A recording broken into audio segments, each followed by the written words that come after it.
Domnul Călina, aveți cuvântul. Mulțumesc, doamna președintă.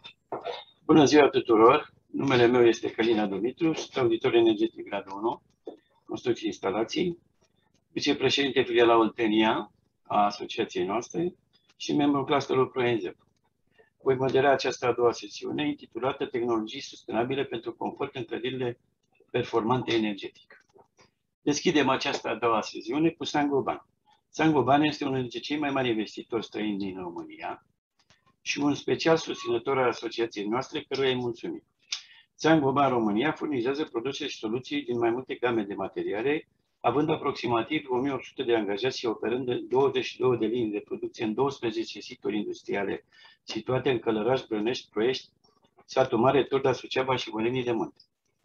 În 2021, grupul Saint-Gobain a fost desemnat angajator de top pentru al 6-lea an consecutiv la nivel global, evidențiindu-se prin performanțe în domeniul eticii, integrității, leadership-ului și al politicii de implicare a angajaților în dezvoltarea planurilor de acțiune. Cineva cu experiență de 14 ani în domeniul materialelor de construcție pentru izolare termică și fonică, jumătate din ei fiind petrecuți în Franța, într-un centru de cercetare Saint-Gobain, spune: am început să lucrez la sustenabilitatea clădirilor și analiza ciclului de viață al acestor la sfârșitul anilor 90, când am publicat și o carte pe această temă pentru studenții Universității Politehnica din București. Am colaborat în grupul de lucru ale Comitetului European de Standardizare și la elaborarea standardelor de materiale de construcții și în prezent sunt membru în comitete tehnice ale Asociației de Standardizare Română și ale Ministerului Lucrărilor Publice și Administrație, deținând și un doctorat în conversie energetică acordat de Școala de Mine din Paris. Acest cineva este domnul Cristian Ciucașu, reprezentantul Saint-Gobain la conferința noastră, care are cuvântul pentru a ne prezenta în următoarele 25 de minute soluții Saint-Gobain adaptate cerințelor clădirilor ENZEP. Domnule invitat Cristian Ciucașu, aveți cuvântul. Da. Bună ziua tuturor! Îmi face plăcere să ne regăsim și îi mulțumesc foarte mult domnului Călina pentru prezentare. Nici eu n-aș fi făcut-o mai bine, și pentru grupul Saint-Gobain și pentru mine. Și aș vrea să încep prezentarea mea, pentru că văd că avem o agendă destul de strânsă, să încercăm să o respectăm. Imediat o să trecem. Nu știu dacă reușiți să-mi vedeți ecranul. Deocamdată nu. Înseamnă că...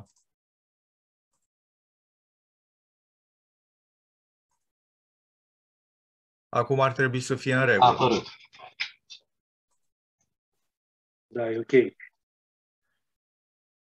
Aș dori să prezint câteva aspecte cu care noi am dorit să venim în sprijinul auditorilor energetici și în general al proiectanților atunci când doresc să realizeze clădiri cu nivel NZEB. Deci am adoptat și o prescurtare, dat fiind că în română este prea lung, clădiri cu consum aproape zero energie. În primul rând, avem cu toții, între aceste cerințe pentru consumuri, pentru clădirile NZEB, o serie de, o parte dintre ele care se referă la valorile coeficientului U'. Acestea vor apare în noua variantă revizuită a metodologiei de calcul MC001. O știm cu toții că este aproape în stadiul de a fi livrată, de a fi publicată. Și tabelul, care era oricum prezent în metodologie, cu valorile coeficienților U', va fi modificat în sensul că coeficienții U' vor avea valori mai scăzute decât cele cu care eram obișnuiți. Valorile le prezint cu titlul de exemplu în acest slide, ele nu sunt încă adoptate și fiind valori noi și valori mai greu de realizat din punct de vedere tehnic, ele cer și adoptarea de soluții tehnice noi. Tocmai de aceea și interesul pentru a face acest gen de prezentare către dumneavoastră. În primul rând, suntem obișnuiți cu acest mod de lucru de a se cere valori pentru coeficientul U'. O știm cu toții, acesta introduce o mică complicație, deoarece el include și efectul punților termice prezente în elementul de construcție pe care îl analizăm.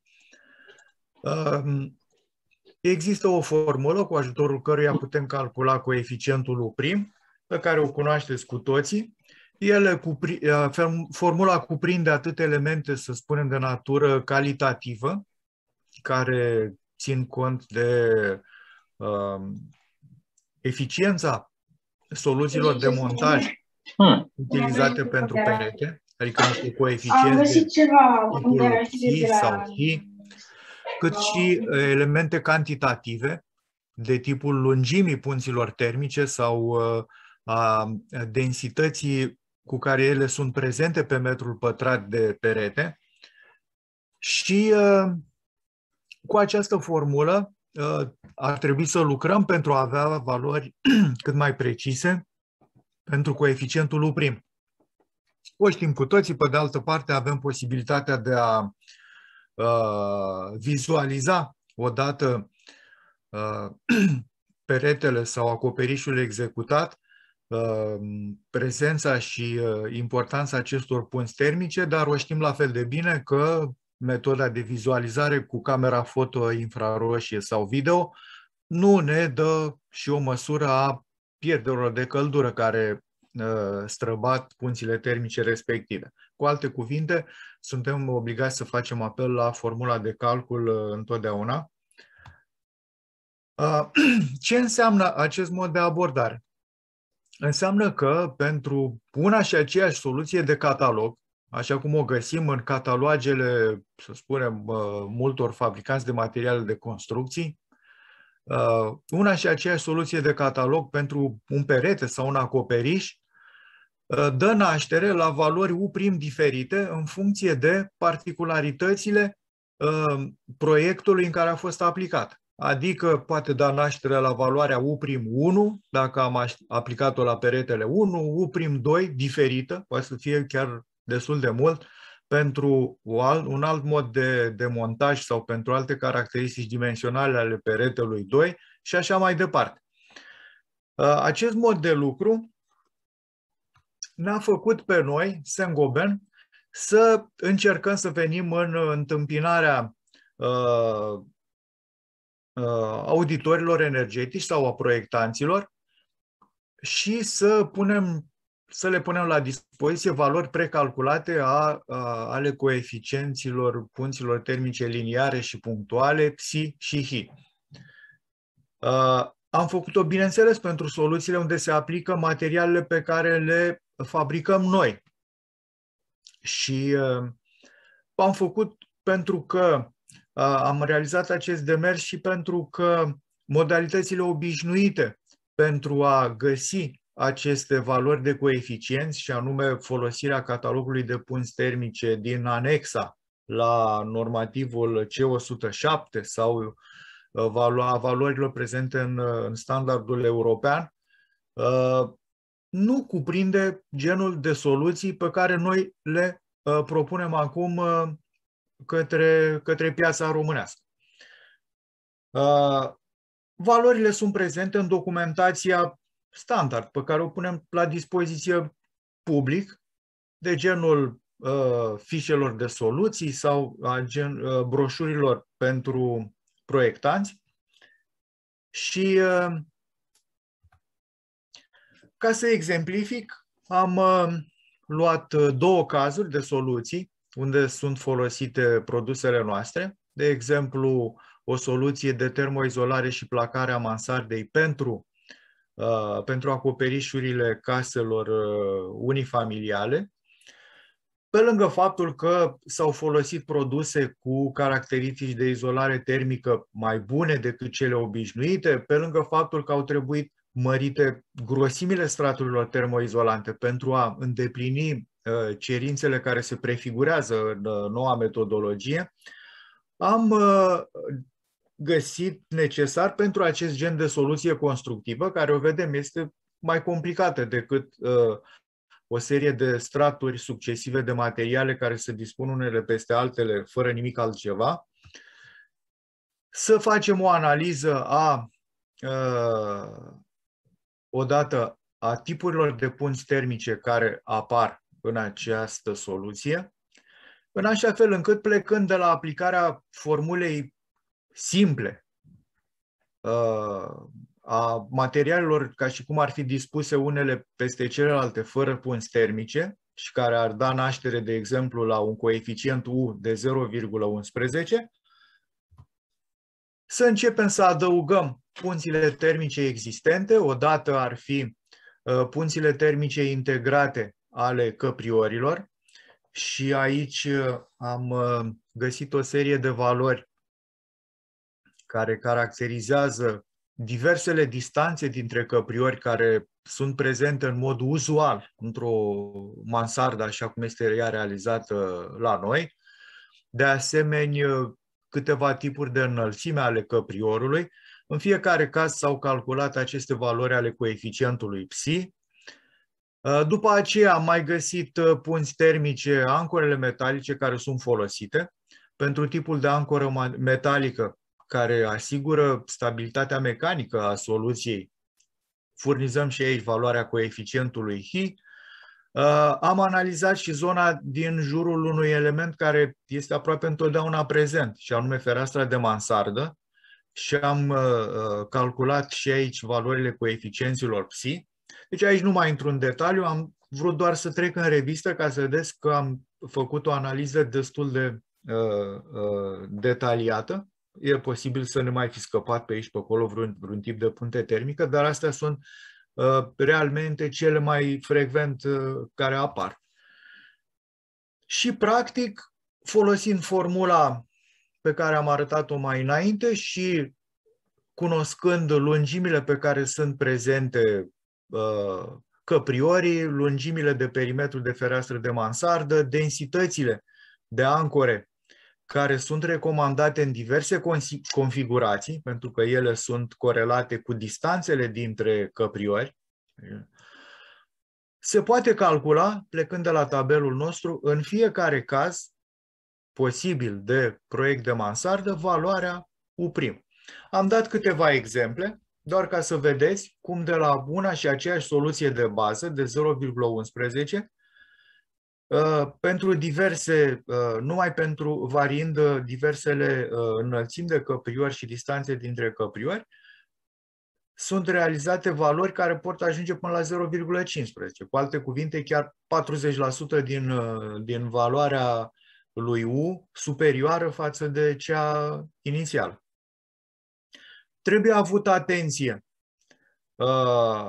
ca să nu cumva să depășim ceea ce este acceptat, ce va fi acceptat în metodologie.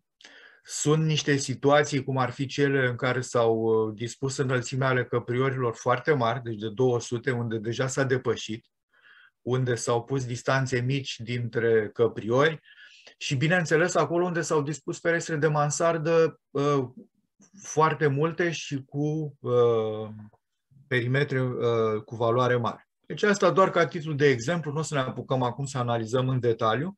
Am vrut doar să arăt că se poate declina, plecând de la coeficienții pe care îi furnizăm, formula respectivă se poate folosi și găsi coeficientul U' din proiectul care îl analizăm.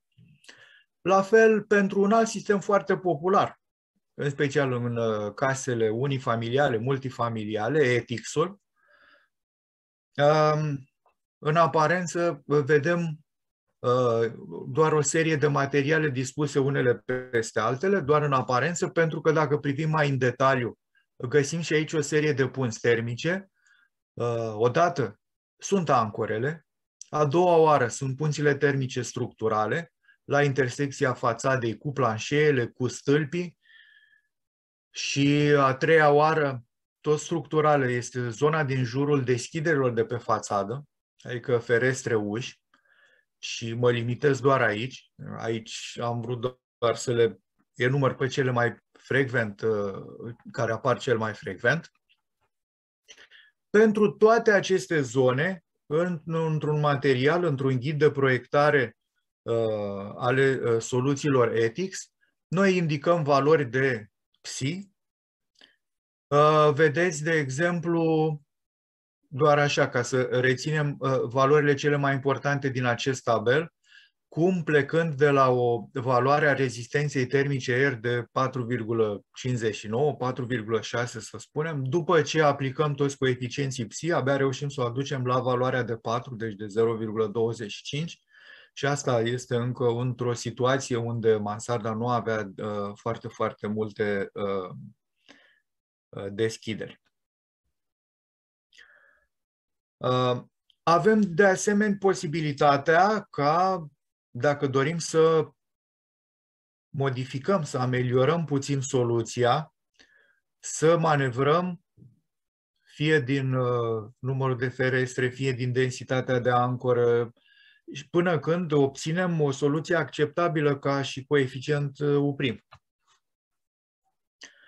Cam asta aș fi avut să vă menționez. Deci avem posibilitatea ca plecând de la valorile pe care noi le oferim, aveți dumneavoastră posibilitatea să calculați valori exacte de U', cel puțin pentru soluțiile noastre. Dar un alt, să spunem, serviciu cu care am dorit să venim în ajutorul muncii auditorilor energetici este de a adresa o altă cerință fundamentală pentru construcții, și anume evitarea apariției și acumulării umidității în elementele construcției. Știm cu toții că dispunerea de sisteme termoizolante și pe pereți și în acoperiș, într-un fel, cer să se facă și această analiză.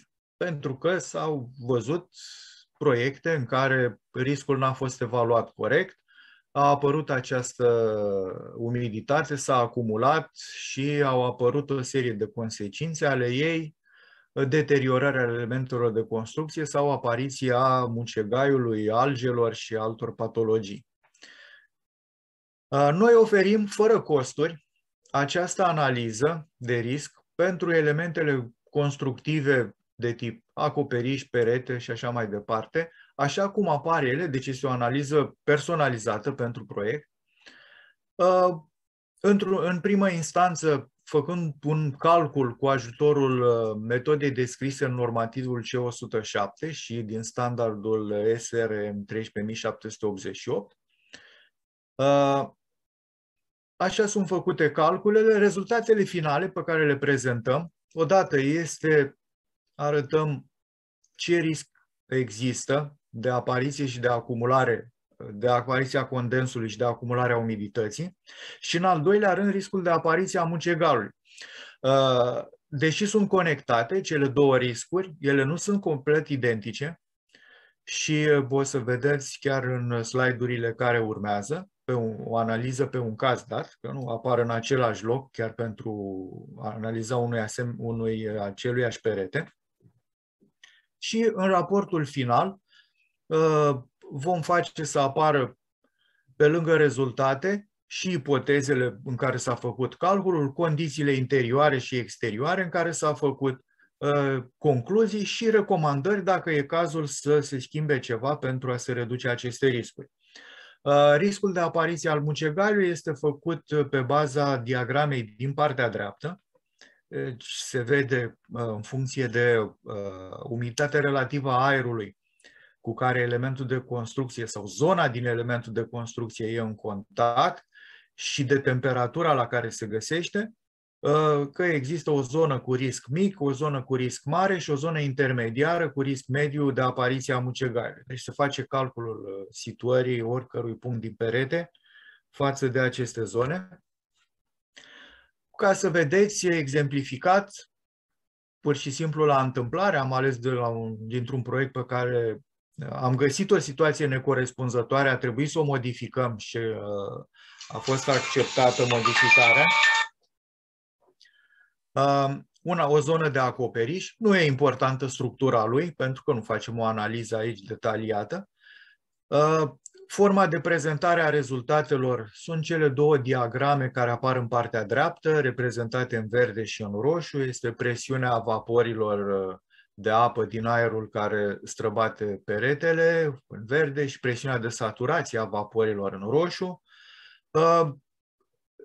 Riscul de apariție a umidității este în zona în care cele două diagrame, diagrama verde este deasupra celei roșii, adică ceea ce este reprezentat în dreptunghiul bleu. Atunci când apare o astfel de situație, se face un recalcul al fluxului de vapori care străbate peretele și, ținând cont de apariția fenomenului de condens în punctele indicate de calculul preliminar, recalculul arată celor două diagrame așa cum vedem în figura alăturată și la urmă avem diagrame de tipul variației umidității relative a aerului în perete, care ne arată riscul de apariție a condensului. Deci pentru condițiile considerate și peretele considerat, vedem că avem această zonă situată mai către exterior, unde este risc de apariție a condensului. Și calculăm de asemenea riscul apariției mucegaiului în roșu, deci nivelul 1, nivelul 2, nivelul 3. Nivelul 1 înseamnă risc mic, ceea ce corespundea la zona de jos a diagramei pe care am arătat-o, risc mediu e nivelul 2, risc mare e nivelul 3 și se vede că prezența nivelului 3 este exact în partea interioară, chiar sub placarea interioară a peretelui. Deci vedeți că analiza este cu rezultate diferite. Într-un loc avem risc de apariție a mucegaiului, în alt loc risc de apariție a condensului. Asta, încă o dată, fără a face o analiză, de a încerca să înțelegem, doar că să vă arăt genul de serviciu pe care îl putem oferi și care este realmente un raport cu valori calculate și fundamentat pe rezultate obținute după metodele din normele europene și normativul românesc. Un alt serviciu care este legat de termoizolarea clădirilor și pe care îl propunem, tot fără costuri, este legat de sistemele sau de soluțiile ETICS, o problemă care apare la montaj și anume calculul corect al schemelor de dibluire, diblurile fiind elementul de fixare de bază pe fațadă al termoizolației. Acest calcul făcându-se în funcție de solicitarea dată de sucțiunea vântului. Deci nu folosim valori recomandate sau luate din diverse alte surse. Practic se face un calcul de evaluare a acțiunii vântului pentru construcția respectivă, pentru toate fațadele și după prelucrarea rezultatelor, după folosirea unor valori ale proprietăților care caracterizează diblurile, care caracterizează ansamblul diblu, material termoizolant, livrăm la urmă schema de dibluire care într-adevăr rezistă la condițiile din proiectul respectiv pentru amplasarea respectivă a clădirii.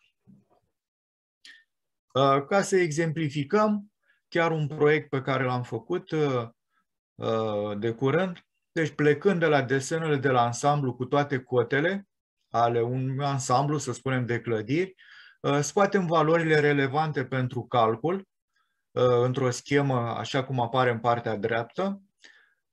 După aplicând metoda de calcul din normativul CR 114, zonăm fațada, vedeți aici M, N, O, P, Q, R, S, T și așa mai departe, astea sunt zonele fațadei cu dimensiunile lor precise, deci nu sunt date aproximativ, după care pentru fiecare zonă, în funcție de sarcina de sucțiune a vântului determinată, vedeți aici a fost și o zonare în funcție de înălțime, e un proiect înalt de 48 de metri,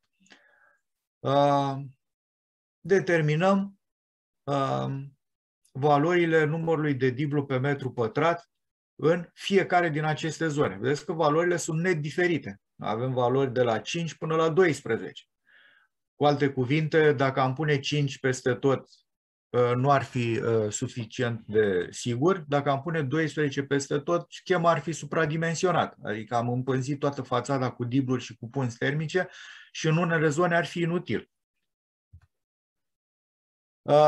Practic, deci după această determinare de număr de dibluri pe metru pătrat trebuie propusă și poziționarea lor precisă pe placă, pentru că nu să pun la întâmplare 3 dibluri pe metru pătrat, toate 3 unul lângă altul într-o parte a plăcii și cu asta am rezolvat. Aici există schemele pe care le-am recomandat pur și simplu și vedeți că, iarăși, nu sunt identice în funcție de zonă și de înălțimea, de zona de înălțime de pe clădire.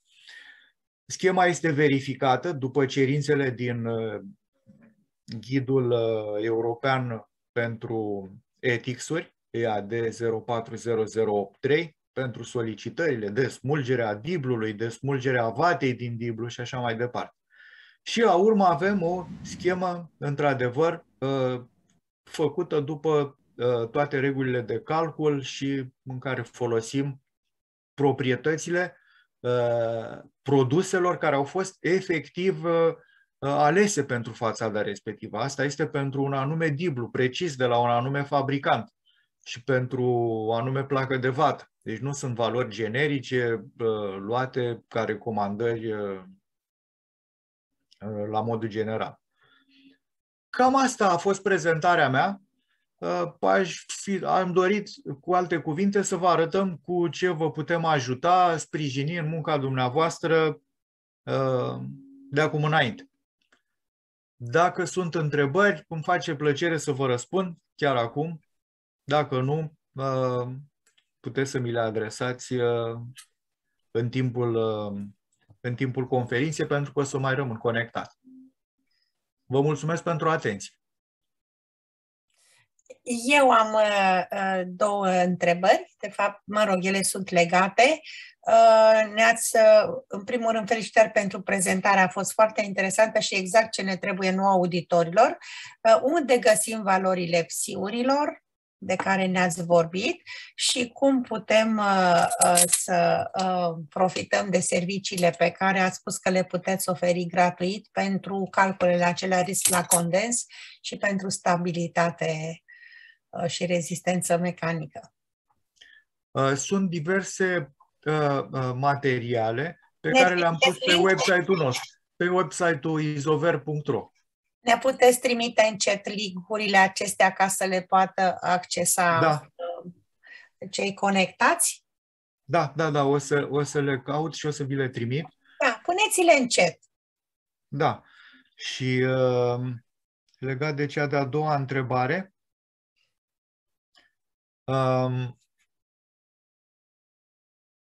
cum era a doua întrebare? Scuzați-mă. Cum putem să avem parte de serviciile acelea gratuite de calcul de risc la condens și... Pentru că tot folosind adresa de pe website. Tot folosind adresa de e-mail pe care noi am publicat-o pe website. Pur și simplu să știți că mesajele ajung foarte rapid la departamentul tehnic și vă răspundem. Ok, bine. Deci să se știe pentru auditorii energetici conectați că putem să apelăm la aceste servicii și o mare generozitate din partea dumneavoastră. Știu că domnul Ciucașu este extrem de priceput în calcul numeric. Am făcut împreună un program de calcul de eficiență energetică, dar nu știu ce s-a mai întâmplat cu el. Poate că îl reactualizăm, domnul Ciucașu, conform noii metodologii. Da, ar trebui, pentru că pentru program am mai primit solicitări din partea unor colegi auditori energetici și ar trebui să-l aibă în noua formă, cu valorile și cu metodele care sunt acum prezente în metodologie. Da. Deci ar trebui să văd în ce măsură reușim să găsim modalitatea la noi în firmă să updatăm, să actualizăm programul.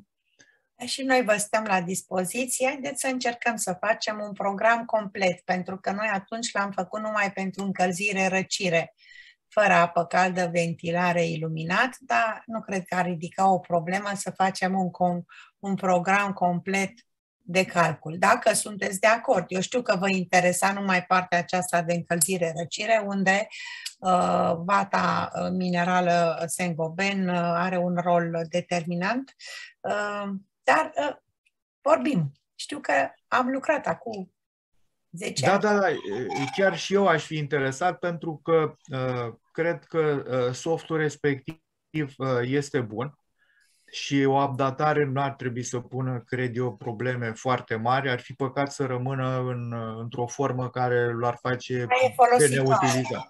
Da, care nu mai e folositoare în acest moment, nu la nivel de certificare. La nivel calitativ, sigur, rămâne valabil, dar nu la nivel de certificare. Ar trebui un program care să folosească auditorilor. Noi după asta încercăm, am avut din partea membrilor asociației nenumărate rugăminți să ne gândim la un astfel de program care să respecte noua metodologie. Da, rămâne să discutați în departamentul. Da, trebuie să discut la noi în firmă și o să iau legătura cu dumneavoastră să vă spun care e răspunsul. E ceva, un proiect de, mă rog, nu e chiar așa de anvergură, dar va necesita câteva luni și... Felicitări și din partea mea pentru Cristian Ciucașu. Vă mulțumesc. Vă mulțumesc. Mă scuzați pentru intervenție.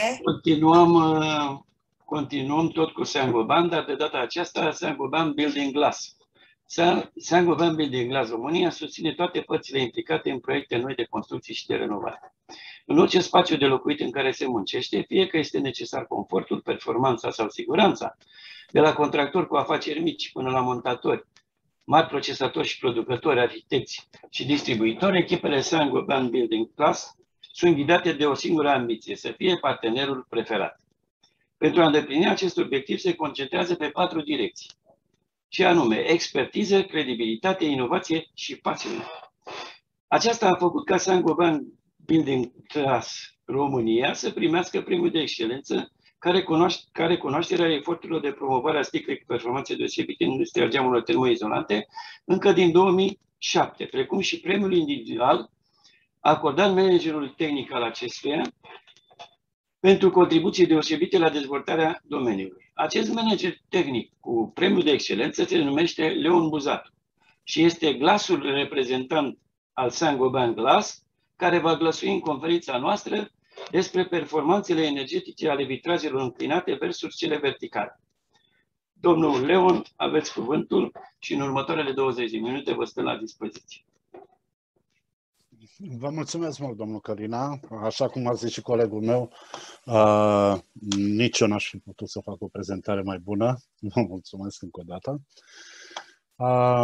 Haideți să încerc să dau share la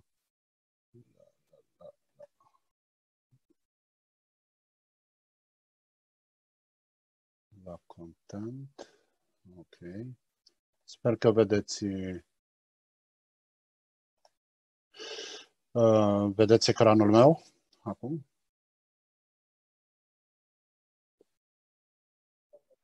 Se vede. Se vede. Da, Okay. se vede. Da, se vede.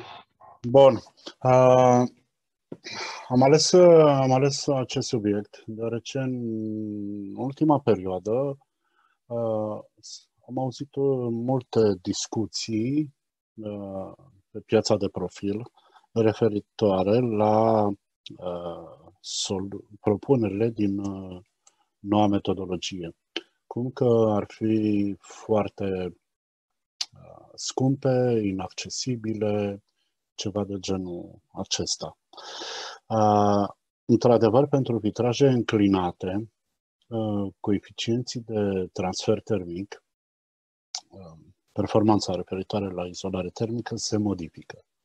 Poate aici ar trebui introdus în normativ o notă, cum că vitrajele respective, pentru vitraje înclinate, pentru ferestre înclinate, ar trebui corelate cu anumiți coeficienți sau să se ia în în considerare performanța ca și când ar fi în poziție verticală. Îmi dau seama că timpul deja e trecut, o să încerc să fiu cât mai succint.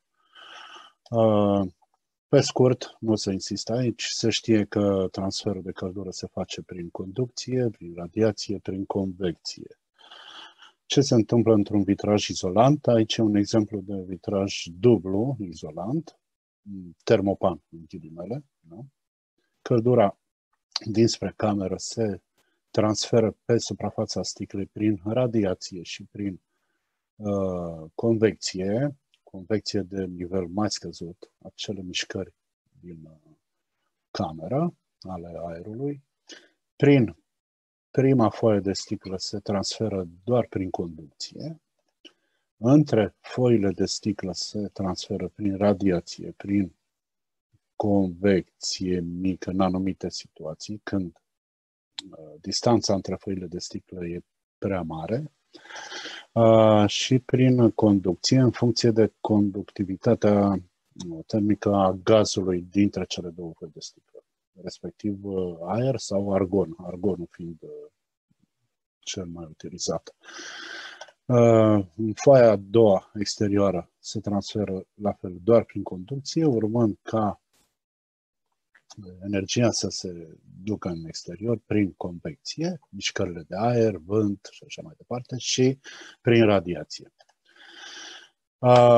Am extras aici din standardul SRM 673, unde este descrisă metoda de calcul al coeficientului de transfer termic, U-value. Valoarea U-value este cea din descrisă aici, prin această formulă. Nu o să insist mult pe elementele de teorie. Doar le-am menționat că în final veți vedea că ajungem la anumiți coeficienți care se aplică în funcție de înclinarea vitrajului. Conductivitatea totală termică e dată de această formulă, unde acești coeficienți sunt explicați. Oricum, această prezentare o voi pune la dispoziție. Doamna Mladim, vă rog să o puneți și pe site-ul dumneavoastră. Transferul prin radiație, conductivitatea gazului, vedeți aici numărul lui Nusselt, care e foarte important în această prezentare. Ce se întâmplă cu aceste valori A și N din numărul lui Nusselt? Am dat de 3 exemple aici, conform standardului, da? Pentru poziția verticală. Constanta A este 0,035 la 45 de grade 0,10, respectiv orizontal 0,16 și N descrește de la poziția verticală 38, 31 la 45 de grade, 0,28 la poziția 0 față de orizontală. Conform standardului, se consideră că pentru unghiuri intermediare o interpolare liniară a acestor valori e satisfăcătoare, dar este recomandat ca interpolarea să se facă între puncte cât mai apropiate între ele. Ideal ar fi ca să se facă din grad în grad. Dar, mă rog. Dacă în situația în care fluxul termic este dirijat de obicei forțat de sus în jos, convecția se consideră 0, inexistentă, și numărul lui Nusselt se ia 1. Conform acestor valori, am făcut aceste tabele în care se vede cum variază coeficientul de transfer termic, UG, al vitrajului, în funcție de unghiul față de poziția orizontală, 90 de grade fiind vertical. Dacă pentru vitraj dublu, aici avem un vitraj dublu cu peliculă multifuncțională, 4 anotimpuri, ceva de genul acesta. Avem coeficientul cu argon umplere 90%, bagheta distanțier fiind de 16 mm sau 15. Avem acest coeficient de 1,0. Vedeți cu cât scade Când se înclină vitrajul mai mult, ajungem chiar la o valoare de 1,7 pentru poziția orizontală. Nu prea am întâlnit situații de acest gen, dar teoretic o punem în calcul. La fel, vedeți cum se modifică în cazul unui vitraj triplu izolant, în care avem aceeași peliculă pe foaia exterioară, ca și aici, și pe foaia interioară avem un banal low-E. Vedeți, de la 0,5 se duce la 0,77 la 30 de grade față de orizontală 0,82 și chiar 0,85 pe poziție orizontală. Este clar că în condițiile cerințelor noi metodologii, dacă se consideră vitrajul în poziția respectivă, e destul de greu să se atingă per ansamblu ferestrei un coeficient de 0,9, să spunem, W pe metru pătrat Kelvin. De aceea am menționat că poate ar fi indicată o notă în care să se specifice acest lucru. Ce vreau să mai vă spun aici, revin cu acest document. Aminteam că sunt o serie de discuții cum că prețurile ar fi astronomice. Nu este deloc așa. Acest document l-am mai prezentat, cred că l-aveți, dar oricum este disponibil. Da? Pentru Casa Eficientă Energetic, vedeți că am pus aici la un moment dat, la momentul respectiv, am pus doar pragul 3 de finanțare. Cred că am luat în calcul o valoare de 0,85 a coeficientului de transfer termic la momentul respectiv. În momentul actual, cu propunerile din acest moment, inclusiv aceste soluții satisfac nearly zero energy building. Și dacă dăm click pe unul din... Nu știu dacă vreți să măresc puțin. Ok. Dacă dăm click pe acest vitraj, să spunem, vitraj triplu, vedeți valorile 0,5, coeficientul de factorii solari, deci sunt date toate performanțele în condiția în care avem vitraj triplu izolant, 4x4 cu 4 low-E, 4 mm Planistar Sun Plus sau 4 mm acel Forest Evolution sau chiar 4 mm low-E, acel Planiter Mixen, fiind banalul low-E, situație în care pentru aceste baghete se obține coeficientul de 0,6. Putem să ne ducem în tabelă înapoi și veți vedea că stați să vă arăt Forest Evolution. Ok, uitați-vă aici. E low-E-ul cu low-E și avem coeficientul de 0,6 pe ansamblu, pe vitraj. Evident, cu cât dimensiunile unei ferestre sunt mai mari, cu atât ponderea vitrajului raportat la area ferestrei este mai mare, deci coeficienții chiar vor fi mai buni în aceste condiții. Pentru analiză mai detaliată, fiecare dintre dumneavoastră poate să acceseze acest secundă că nu-l văd. Ops, mi-apare mereu. Așa. Stați o secundă. Deci este gratuit. Calumen Live se numește, l-am mai prezentat, cred. Și,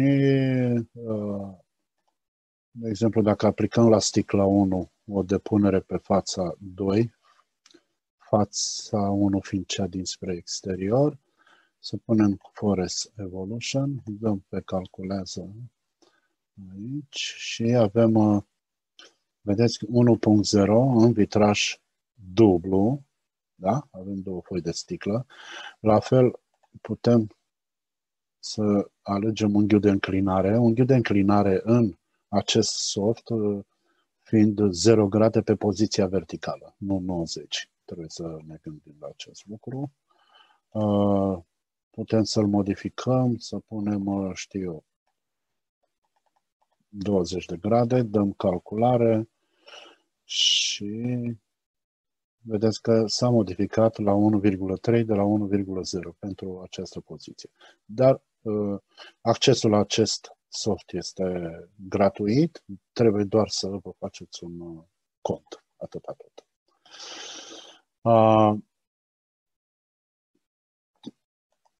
Încă o dată revin cu mesajul foarte clar că soluțiile pentru a satisface noile cerințe, din punct de vedere al arbitrajelor, sunt simple, obișnuite, abordabile. Deja produsele și configurațiile sunt utilizate în mod curent pe piață, deci nu sunt science fiction sau inabordabile din punct de vedere al prețului. Cred că acesta a fost ultimul slide. Evident, dacă sunt întrebări, puteți să le adresați și pe chat și acum eu, din păcate, nu voi mai sta foarte mult, cred că o oră pot să mai stau, dar întrebările puteți să le puneți direct pe site-ul nostru și ele vor fi direcționate fără discuții la departamentele respective. Vă mulțumesc! Mulțumim foarte mult, Leo Buzatu, felicitări pentru prezentare. Și a venit rândul Daikin. Cu o experiență de peste 90 de ani în proiectare și fabricarea de tehnologii de încălzire și răcire, Daikin este lider de piață în tehnologia pompelor de căldură, fiind renumit pentru abordarea sa inovatoare în ceea ce privește dezvoltarea de produse, precum și pentru calitatea de neegalat și versatilitatea soluțiilor sale integrate. Daikin România oferă cea mai largă selecție de soluții de încălzire și răcire, având de oferit o gamă largă de produse, între care pompe de căldură aer-apă cu temperatură scăzută și de temperatură ridicată, pompe de căldură hibridă care combină sursele regenerabile cu cele tradiționale de energie, pompe de căldură aer-aer care utilizează ca sursă regenerabilă de energie aerul exterior, pompe de căldură cu sursă subterană care extrag căldura din sol pentru a furniza încălzire, răcire și apă caldă în mod eficient, precum și pompe de căldură pentru apă caldă menajer. Avem invitate astăzi două reprezentate Daikin România. Alina Maria Sandu, Daikin Environment Research Officer, care a absolvit Academia de Studii Economice din București cu masterat în domeniul de studiu de bancar, corporativ, financiar, valori mobiliare și masterat în guvernanță publică europeană la Facultatea de Finanțe și Bănci. Și Alexandra Elena Ferraru, Daikin Heating Air Conditioning Specialist, care a absolvit Universitatea Tehnică de Construcții din București cu masterat în ingineria construcțiilor, fiind licențiată și în drept, în urma absolvirii facultății de drept din cadrul Universității Titu Măirescu în anul 2013. Precizez că și eu am absolvit aceeași facultate în același an și mă bucur. Alina și Alexandra ne vor convinge în minutele următoare că pompele de căldură Daikin protejează mediul înconjurător. Poftiți! Mulțumim frumos, chiar ne-ați surprins cu această introducere atât de frumoasă. Da, într-adevăr, mulțumim pentru invitație în primul rând. Eu, așa cum spunea și noastră, sunt Alina Maria Sandu, sunt Environment Research Officer în cadrul companiei Daikin și împreună cu colega mea Alexandra vom prezenta pompele de căldură Daikin, soluția de astăzi pentru protejarea mediului înconjurător. Eu voi susține partea de introducere, iar Alexandra vă va prezenta un studiu de caz, evident, cu pompe de căldură Daikin. În ultimele zile am remarcat cu toții că toate știrile s-au învârtit în jurul a ceea ce mulți consideră a fi cea mai bună ultimă șansă a lumii de a controla schimbările climatice. CUP, Conferința Națiunilor Unite privind schimbările climatice, care în ultimele 3 decenii a reunit aproape toate țările de pe Pământ pentru summituri climatice globale. Pe măsură ce schimbările climatice din ultimii ani au devenit o prioritate globală, acest al 26-lea summit CUP26 a ridicat foarte multe așteptări, mai ales cu privire la capacitatea participanților de a atinge acorduri semnificative cu privire la modul de a aborda schimbarea climatică. Așteptările sunt foarte mari în ceea ce privește acțiunile care trebuie întreprinse în problema încălzirii globale, care parcă avea ca scop limitarea creșterii temperaturii la 1,5 grade în loc de 2 grade.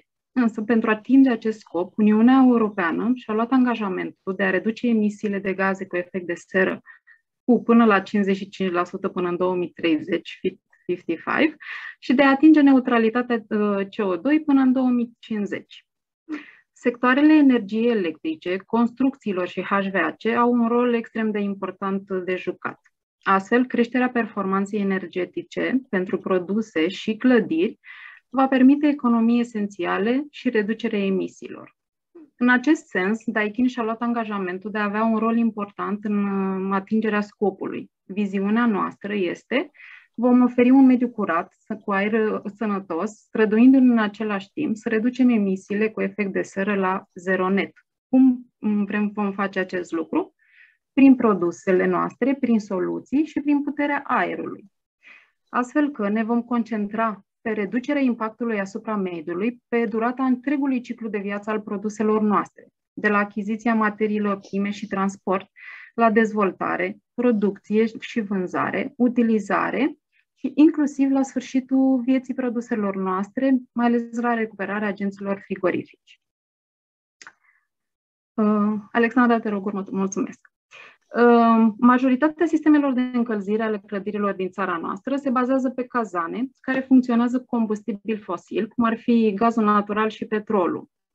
Ca urmare, încălzirea și apa caldă reprezintă un procent uriaș din emisiile totale de gaze cu efect de seră.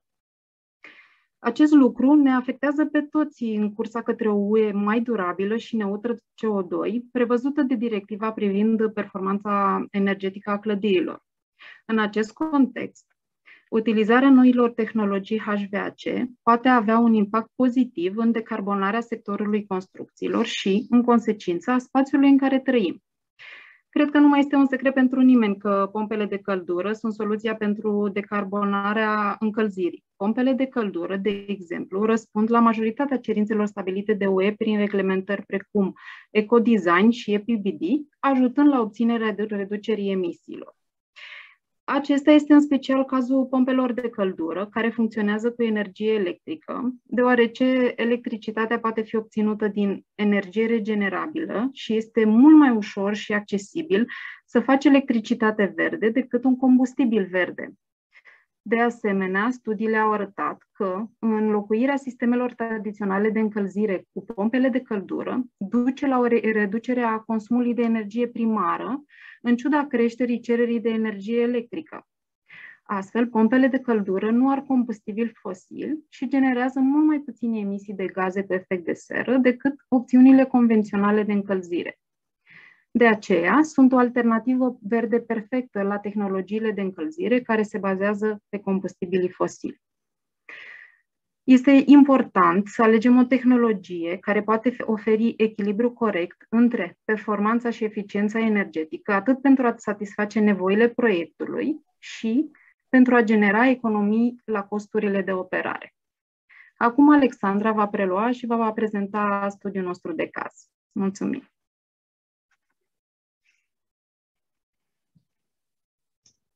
Felicitări, Alina!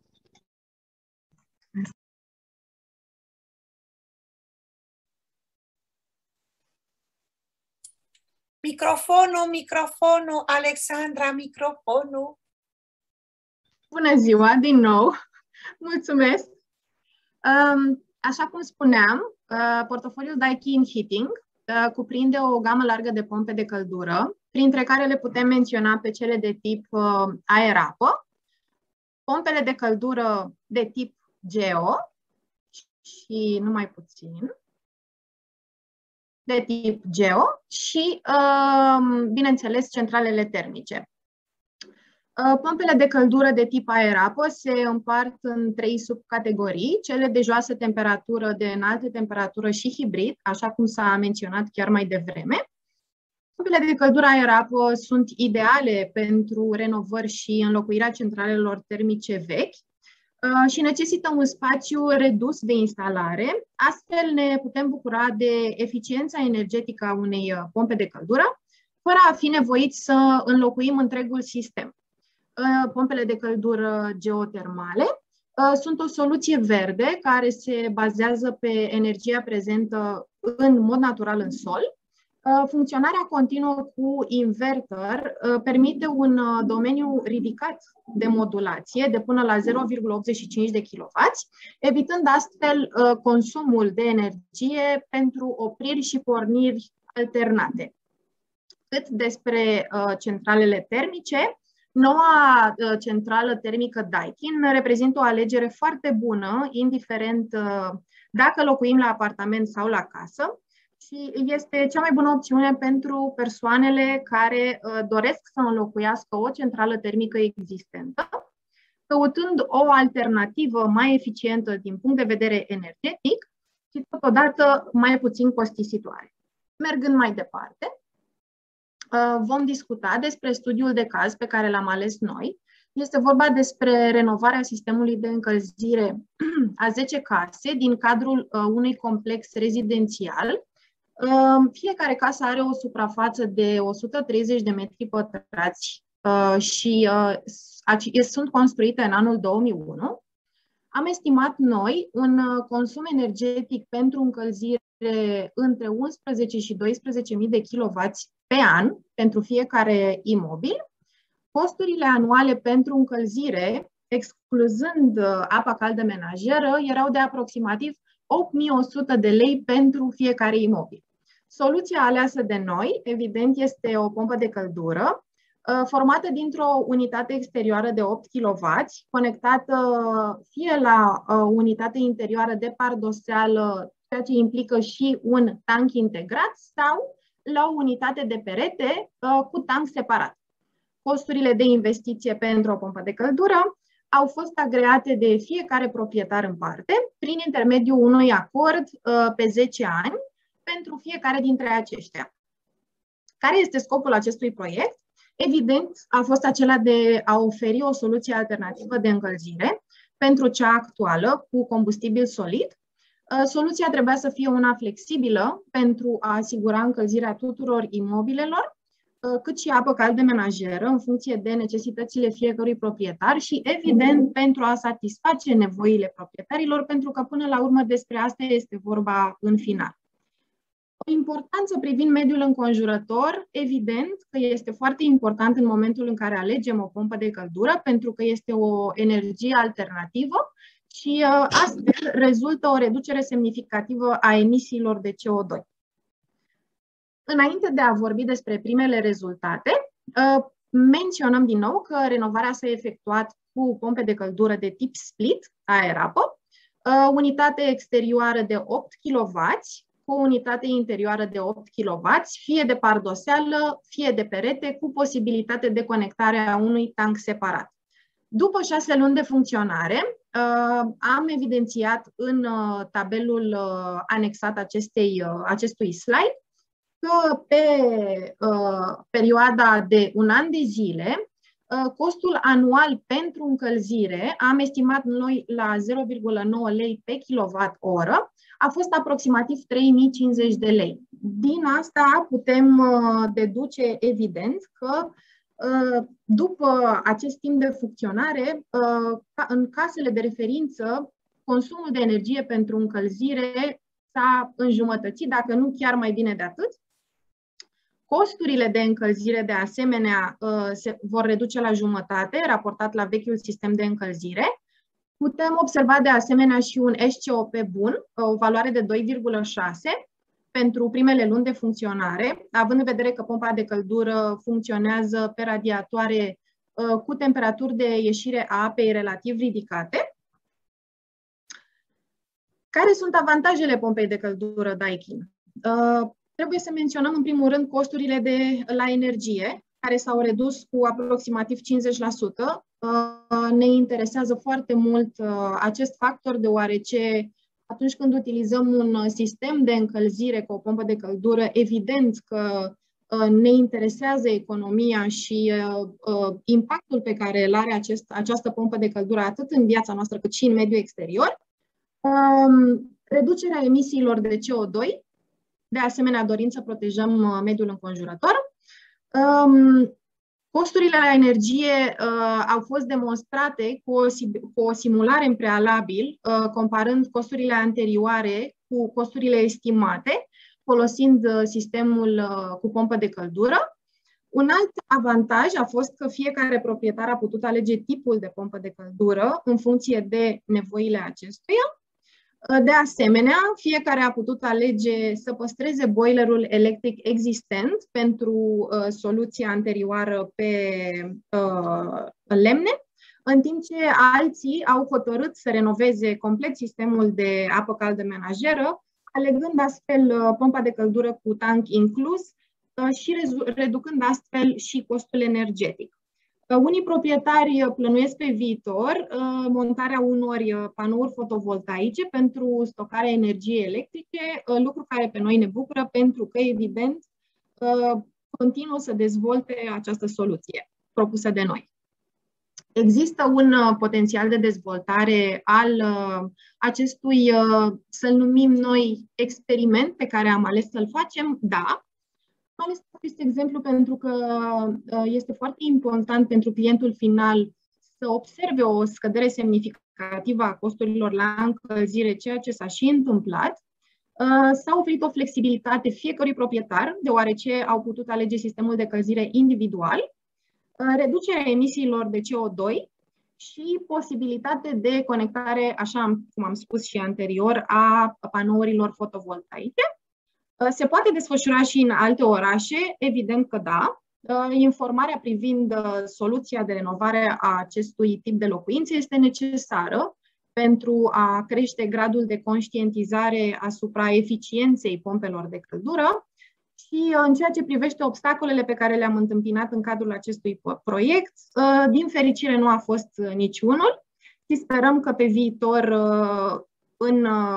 ne vom implica și în alte acest gen de proiecte. Vă mulțumim pentru timpul acordat. Dacă aveți întrebări sau poate pe viitor doriți să luați legătura cu noi, aveți aici datele noastre de contact, atât ale colegei mele, Alina Maria Sandu, cât și ale mele. Și suntem foarte onorați că am fost invitați în cadrul acestui eveniment și că am putut face parte împreună cu dumneavoastră. Mulțumim! Ina și Alexandra, felicitări și noi vă mulțim. Și noi ne-am o întrebare. Se poate să pun o întrebare? Sigur că da. Ca să nu afectez timpul. Pompa aceasta de căldură este cumva reversibilă sau nu mai lucrează? Pompa aceasta de căldură este reversibilă, da, funcționează și încălzire și înrăcire și pe lângă emițătoarele clasice de tip radiatoare, pentru răcire putem alege și convectorii, care seamănă cu ventiloconvectorii pe care îi cunoaștem deja, care pot face atât răcire cât și încălzire. Dar se poate asigura, se poate și aer-aer sau numai aer-apă? Aveți și pompe de căldură de tip aer-aer cu spliturile acestea care să încălzească, deci aerul, să încălzească, răcească aerul din cameră? În afară de cele pe care le cunoaștem deja, spliturile, cele obișnuite, nu, le avem pe acestea de tip aer-apă. Și cu performanța sezonieră de 2,6 ați spus? Minim, da. Și maxim? Și maxim în funcție de, temperatură. Evident, și de temperatură, dar și de în sine, imobilul în sine, de tipul de construcție. Evident, mai mulți factori influențează acest...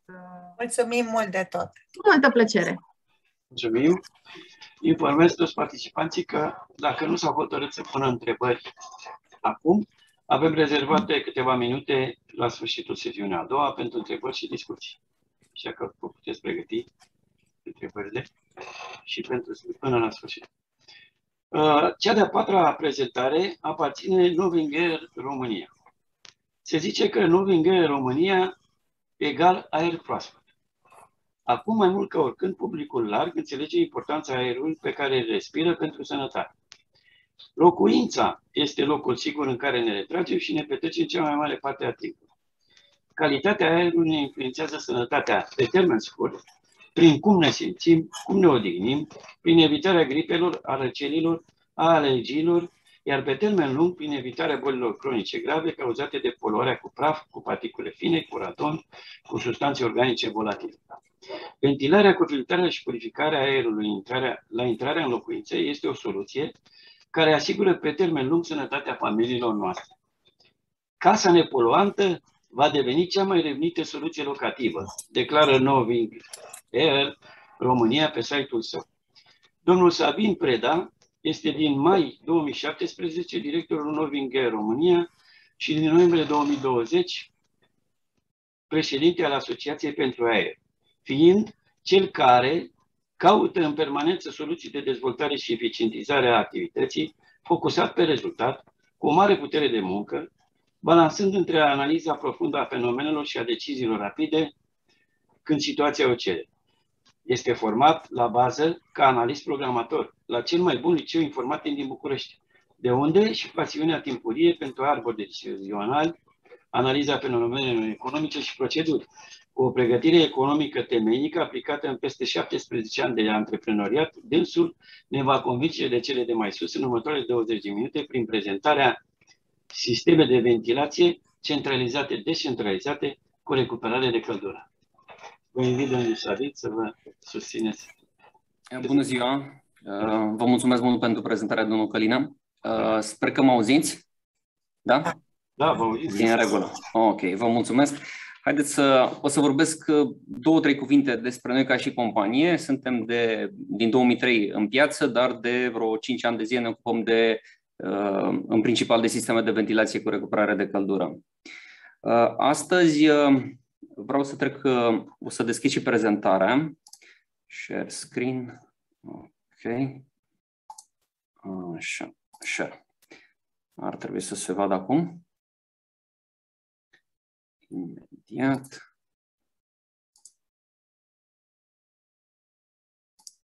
Este în regulă, da? Se vede? Se vede, probabil că... Da, se vede. Da, se vede. Vă mulțumesc mult. Mulțumesc pentru confirmare, Nama. Vă spuneam că de 5 ani de zile ne ocupăm cu sisteme de ventilație și avem în portofoliu soluții de la mai mult de 6-7 producători din Uniunea Europeană.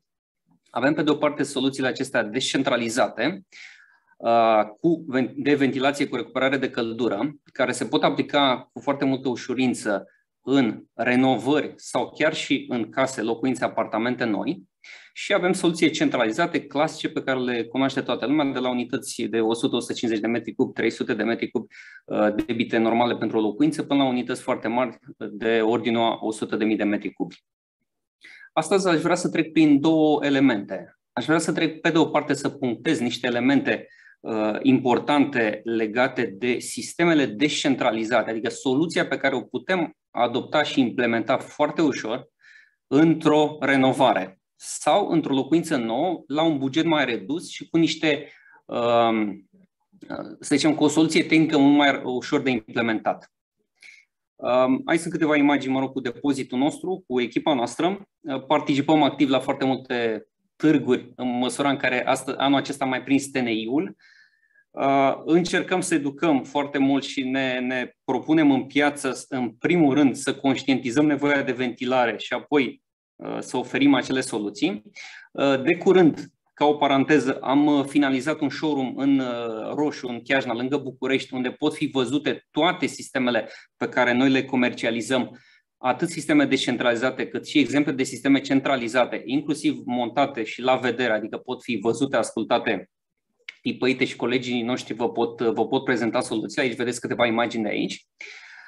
Și haideți să intrăm un pic direct în partea de sisteme descentralizate, așa cum spuneam. Aici avem un grafic făcut acum câțiva ani în Germania, la Târgu ISH, și care arată că inclusiv în Germania, unde lucrurile sunt, să spunem, un pic mai în fața noastră, ponderea sistemelor de ventilare cu recuperare de căldură în locuințe noi este într-o continuă creștere.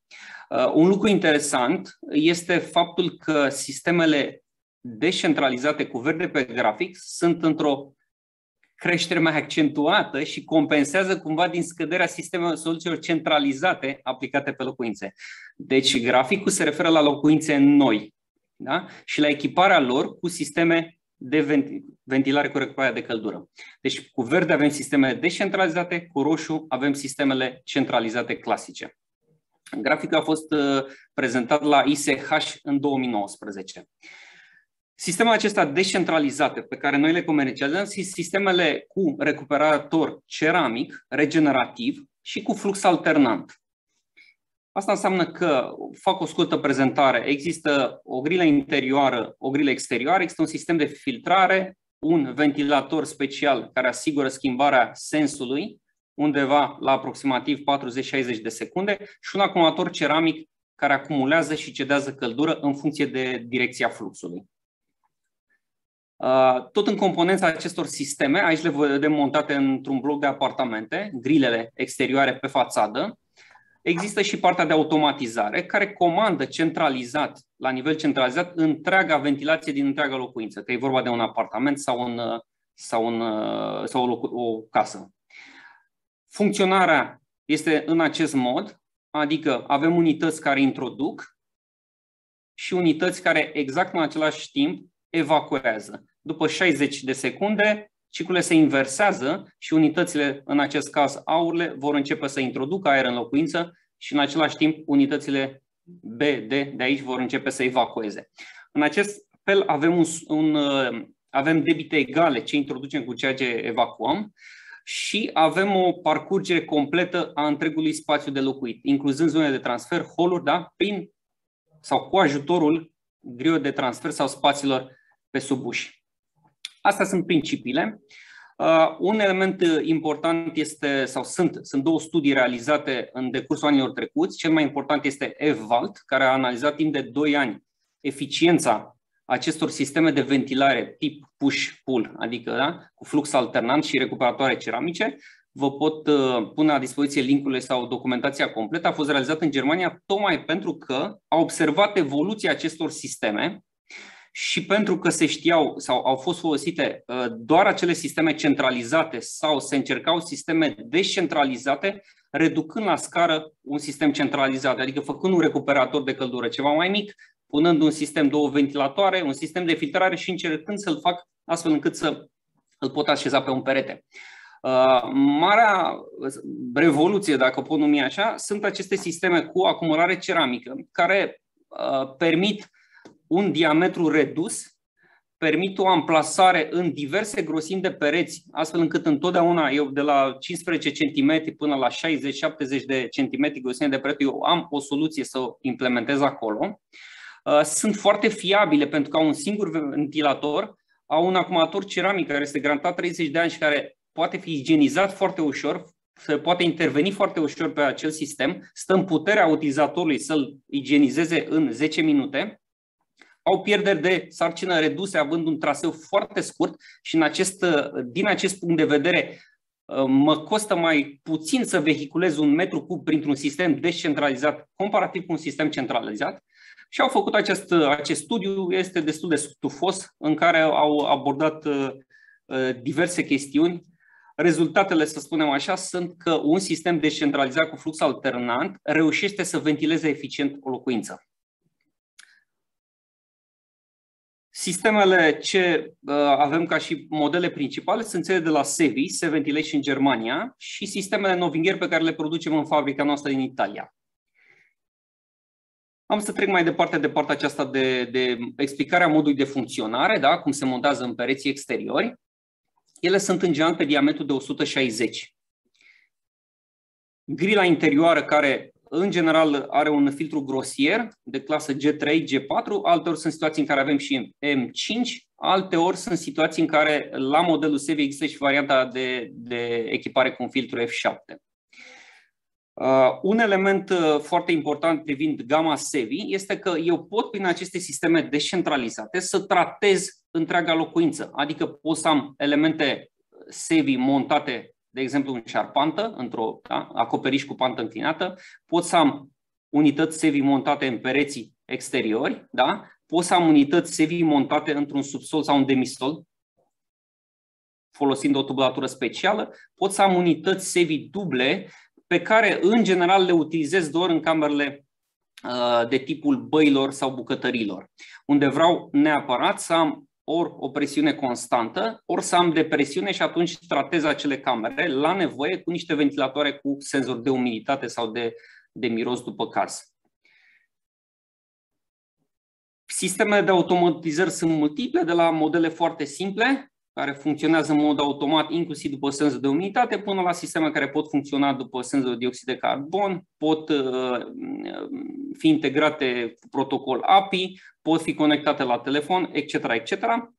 Aici vedeți în secțiune cum arată sistemele montate. Vedem un sistem normal, SEVI, montat în perete, grila interioară, grila exterioară. Un element pe care aș vrea să-l arăt foarte important este această montare a sistemului într-o casetă ascunsă în izolația termică, astfel încât eu să nu am nimic pe fațadă ca și element, unii arhitecți îl pot considera deranjant, și atunci ies în lateral la ferestrei. Iarăși modelul de mansardă. Iarăși există o altă soluție, este cum tratez o cameră care nu are perete exterior. O pot trata în sistemul SEVI, acesta în automatizarea centralizată, eu pot avea unități care vehiculează fără recuperare de căldură aerul dintr-o cameră în alta. Acestea sunt unități room, se cheamă, da? De legătură între o cameră care este ventilată având un perete exterior și o cameră care nu are un perete exterior și care trebuie și ea ventilată de asemenea. Aici vedeți aplicat o soluție dintre aceasta SEVI montată în termosistem, ascunsă în termosistem. Toate soluțiile SEVI au scurgere, au picurător, au scurgere pentru drenarea eventualului condens. Aici vedeți partea de SEVI folosit la subsol, iarăși cu scurgere de condens, SEVI Duo pentru bucătării, modele cu montare sub fereastră. Aici vedem un model cu un recuperator counterflow, fără recuperare ceramică, da? Și aici vedem un sistem SEVI Duo Mini pentru băi. Deci, cu alte cuvinte, cu soluția SEVI pot să tratez absolut toate încăperile dintr-o locuință. Un element foarte, foarte important este partea de izolare fonică. Pe lângă partea de generare, ce sunete generează sau cât de slab este perceput sistemul de ventilație în funcționare, un element foarte important este izolarea fonică față de exterior. Aș spune că un sistem de ventilație, pe lângă faptul că îmi asigură un aer proaspăt, îmi asigură o filtrare, un element foarte important, o filtrare a aerului exterior. Deci eu pot să am în interior cantități mult mai scăzute, pentru că un filtru F7, de exemplu, în cazul unui sistem centralizat, îmi oprește undeva 80-90% din particulele PM10. Deci pot să am un aer mult mai curat în interior. Dar un al treilea element, pe lângă al patrulea, care este eficiența energetică și poate privește mai mult subiectul acestei prezentări, este partea de izolare fonică. Partea că este foarte important ca un sistem de ventilație, în cazul acesta descentralizat, să aibă capacitatea să filtreze foarte, foarte bine zgomote din exterior. Și în această direcție SEVI este lider de piață, reușind performanțe foarte bune de izolare fonică față de exterior. Depășesc în situații în care depășesc, sau partea vulnerabilă sau slabă a sistemului devine fereastra în foarte multe cazuri. Punctez avantajele descentralizate și apoi trec mai departe și sper să mă încadrez în timp. În primul rând, fără tubulaturi, retrofitul este facil. Inclusiv instalarea inițială poate fi foarte ușor. Controlul este centralizat, atenție, pe întreaga locuință, deci nu fiecare cameră de capul ei. Igienizare ușoară, filtre de la G3 până la clasa F7, fără rezistențe suplimentare pentru protecție la îngheț. Un mare avantaj al acestor sisteme este că nu au nevoie de nicio protecție la îngheț. Prin acest flux alternant, care funcționează exact ca expirația noastră, nu ne îngheață nasul din cauza acestui sistem și atunci nu am nevoie de un consumator suplimentar. De asemenea, fluxul alternant este singurul care permite o ventilație integrală și eficientă a întregului volum al locuinței. El simulează cumva acea parcurgere a aerului care se întâmplă într-un sistem centralizat, unde am zone prin care Da? Zone de refulare pe care introduc aerul proaspăt și zone de extracție pe unde trag aerul viciat. Și atunci, la fel ca în cazul unui sistem centralizat, eu reușesc să fac această parcurgere. Toată gama de aplicații, cum vă spuneam, soluția aceasta de integrare în fațadă care place foarte mult arhitecților, izolarea fonică de excepție și un sunet imperceptibil. Un element pe care aș vrea să-l punctez în privința acestor sisteme descentralizate este atenție foarte mare, pentru că sistemele SEVI și sistemele noastre în general au toate certificările, inclusiv pe partea de sisteme germane au certificarea DIPT. DIPT-ul este Deutsche Institut für Bautechnik. El atestă eficiența medie a acelui sistem pe o plajă conform protocolului DIPT, pe o plajă de temperaturi și pe o plajă de debite. Este foarte, foarte important pentru că în cazul sistemului SEVI este undeva la 82%. Este foarte important această eficiență medie, pentru că altfel puteți să aveți surpriza, în piață există diverse și în general producătorii au tendința de a veni cu acea eficiență maximă. Ok, până la 90%, până la 97%, etc., etc. Deci atenție foarte mult la fișele tehnice și la a vedea un institut independent care a certificat acea performanță a echipamentului. Ca o mică paranteză, imaginați că aceste sisteme pe diametru de 160 au un ventilator în interior în jurul a 150 de milimetri. Ventilator axial pe care dacă îl voi căuta pe orice magazin online o să văd că el are în general poate să dezvolte niște debite utile în jurul a 180, 200, chiar și 250 de metri cub de aer pe oră. Acum de ce și producătorul german și noi cu produsul Novinger am mers pe debite de 40-60 de metri cubi, care mai mult decât atâta înseamnă de fapt la jumătate un debit util în ventilarea cu recuperarea de căldură. Logica este următoarea. Întotdeauna un astfel de sistem este gândit să suplinească, ca în cazul unui sistem centralizat rezidențial, să suplinească acea valvă de introducere, unde pe un calcul, să spunem, în Germania, în general introduc într-un dormitor obișnuit în jurul a 20-30 de metri cub de aer pe oră. Și atunci de aici această legătură, de asta nu are 100, de asta nu are 200, de asta nu are 300 de metri cub. Da? De aceea are 40-60, tocmai ca să fie un 20-30 metri cub util pe unitate. Ok, deci nu pot să tratez o casă, să mă duc după niște soluții de-astea fantasmagorice cu 120 de metri cub de aer am, nu știu, nevoie în acel apartament, le-am pus toate într-un colț și toate lucrurile se rezolvă, inclusiv al treilea dormitor. Nu.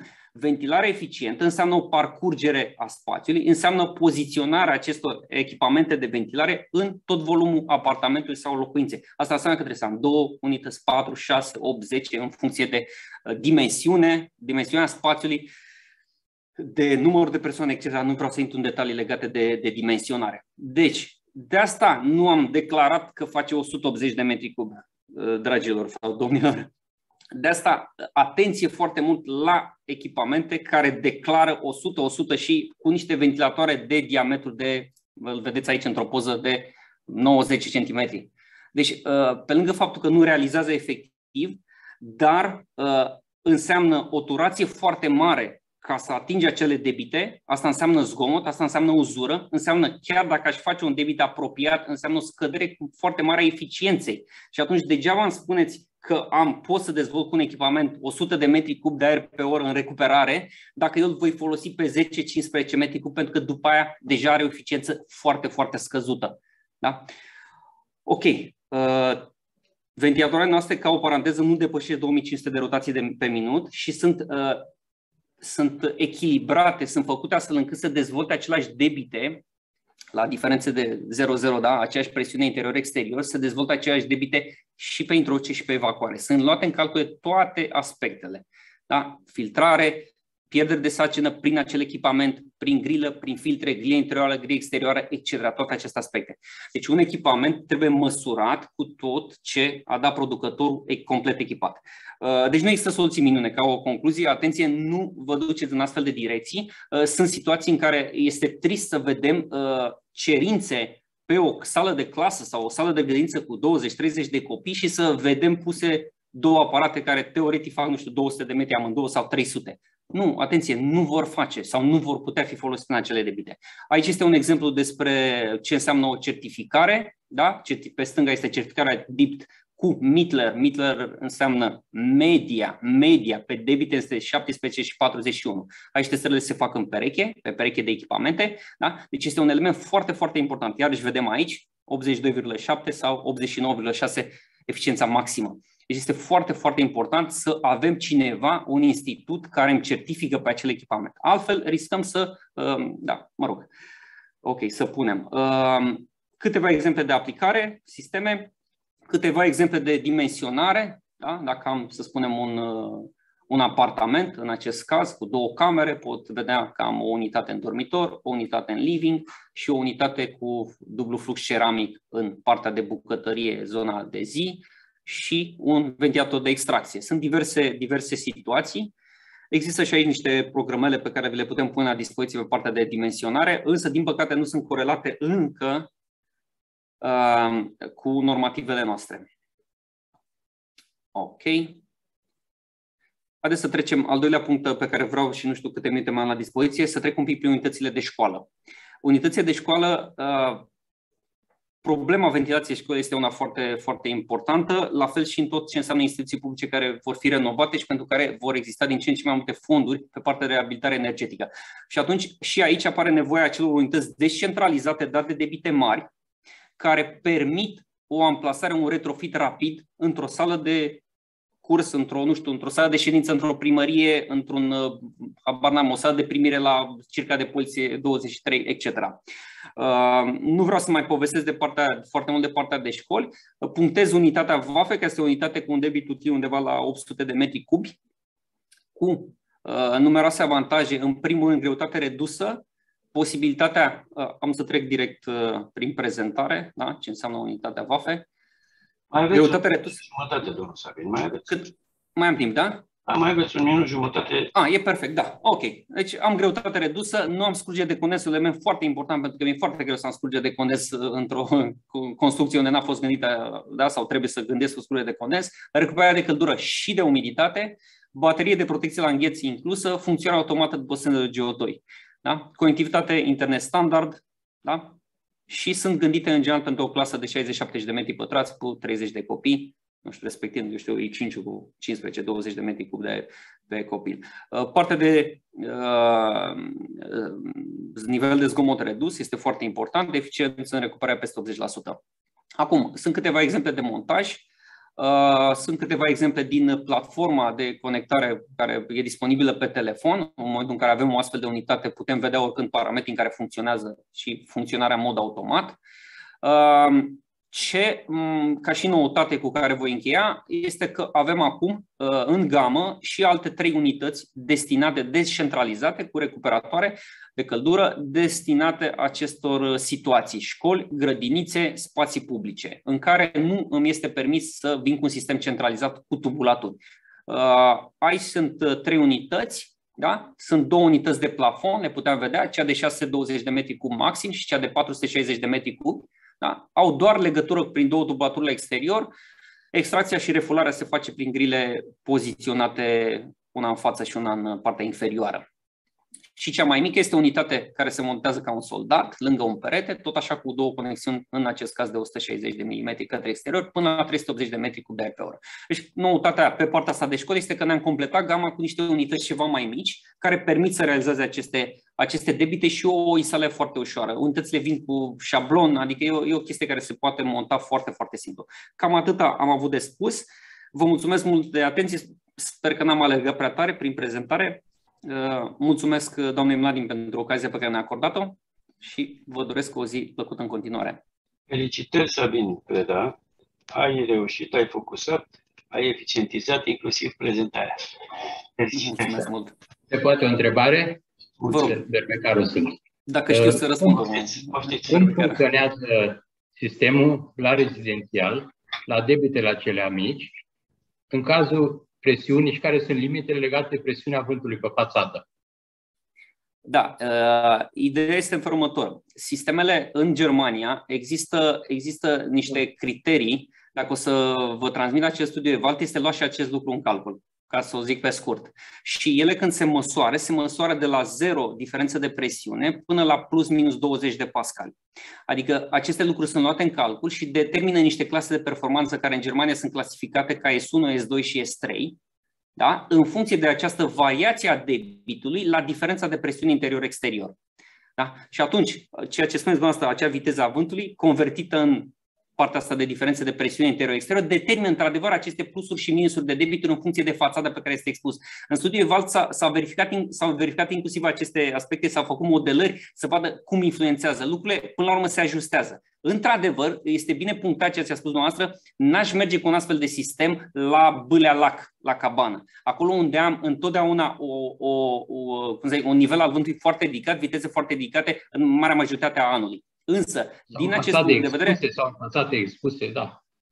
Da, această poziționare, evident că în București, dacă am posibilitatea să aleg între o fațadă, pot să vă spun că eu în apartamentul meu le-am montate pe nord-est și sunt în București și sunt la etajul 3 și sunt în regulă. Pot să am 2 zile pe an cu 80 de km la oră bătaie a vântului și, într-adevăr, nici nu deschizi ușa la scara blocului. Da? Și atunci sistemele permit închidere. Deci există această excepție, pentru că niciun produs nu este perfect, da? În care să am nevoie poate 2-3 zile pe an când am un viscu, dar atunci nu vă supărați, nici mașina nu merge, nici tramvaiul nu pornește, nici avionul nu zboară. Da? Deci sunt astfel de situații și tocmai de acest sistem germane, da, sigur, vă stau la dispoziție. Exact în asta constă performanța și anume Neamțul acum caută să devină cât mai performant acel ventilator prin formă și prin reactivitate la diferențe de presiune, adică începe ventilatorul să reacționeze el. Da? Dacă observă, astea sunt sisteme performante. Mulțumesc. Mulțumim pentru întrebare și pentru răspuns. Și am ajuns la cea de-a 5-a prezentare cu prezentator live, care aparține Photovoltaic Windows. Photovoltaic Windows spune că geamul semitransparent laminat fotovoltaic este performant pentru construcții sustenabile și eficiente energetic. Indiferent că este vorba despre proiecte rezidențiale, comerciale sau industriale, geamul fotovoltaic este o soluție eficientă energetic care îmbină beneficiile financiare cu un design pe placul beneficiarului.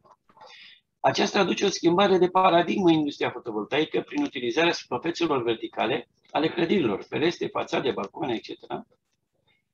Iar după amortizarea investiției, geamurile fotovoltaice devin o sursă de venituri prin diminuarea sau chiar anularea costului facturii de la electricitate. Aspectul geamului fotovoltaic se poate personaliza prin culoare, dimensiuni, gradul de transparență, grosime, facilitând astfel integrarea acestuia într-o gamă largă de construcții. Se instalează ușor, la fel ca geamul convențional, putând fi incorporat într-un geam termopan, perete cortină, acoperișuri sau utilizat ca atare în diverse proiecte. Despre toate acestea ne va convinge reprezentatul fotovoltaic, domnul Tudor Pop, cu prezentarea integrarea tehnologiilor PV în fațadele clădirilor noi sau existente. PV înseamnă fotovoltaic. Cred că domnul Adrian Baisan prezintă. Da, bună seara, bună ziua. Mulțumesc pentru invitație. În programul? Nu, s-a modificat. E în regulă. N-am știut să vă fac o prezentare. Da, bună ziua, vă mulțumesc pentru invitație. Sper că mă auziți. Se aude, da. Da. Deci sunt reprezentant al firmei Photovoltaic Windows. Noi o să încerc să pun acum prezentarea pe care am făcut-o. Se vede? Încă nu. Încă nu se vede. Deci dau share screen.